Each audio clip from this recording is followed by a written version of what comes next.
This story takes place in the dusty streets of one of India's largest cities.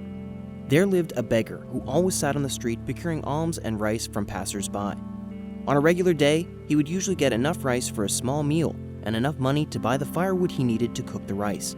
At night, he slept under the moon and stars with only a few rags to keep him warm. He lived a tough life, but he had grown accustomed to it over the years. One day, the beggar overheard that the emperor was coming to his town for a rare visit. Overcome with excitement, the beggar thought to himself, "I am sure the generous emperor will see the state I'm in and grant a generous gift to me. The richest of all the men will bestow some sympathy and relief on me in a manner that would undoubtedly surpass the paltry givings of the regular citizen."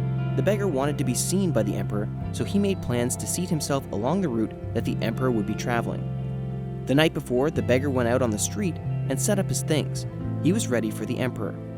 The next day, around noon, the royal caravan approached.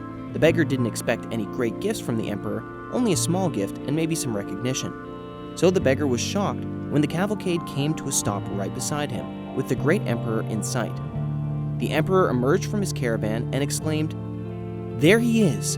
Just the man I was hoping to see today." The emperor walked up to the beggar, reached out to shake his hand, and said, "Tell me, kind sir, might you have a little gift of rice for me?" The beggar was shocked, to say the least. The emperor motioned to his bowl of rice and asked again, "Can you spare some grains of rice?" Still in a state of shock, the beggar slowly began to push 5 grains of rice into the hands of the emperor. Here he was, a poor peasant with nothing to his name, and the wealthiest man in the land wanted the only food he had. The emperor, with a big smile, thanked the beggar and went on his way. Confused and disappointed, the beggar watched the emperor's caravan disappear into the horizon. Later that night, the beggar was cleaning the little rice that he had left for the night's dinner. Suddenly, he noticed a shiny object in the rice bowl.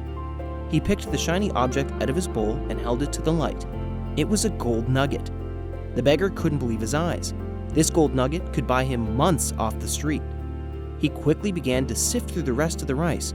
1, 2, 3, 4 more pieces. As he stared in utter amazement at this rice bowl, it suddenly dawned on him. There were a total of 5 gold nuggets in his bowl. 1 gold nugget for each grain of rice he had given the emperor. This story is about the importance of giving and having faith. I'm sure you've heard, the more you give, the more you receive.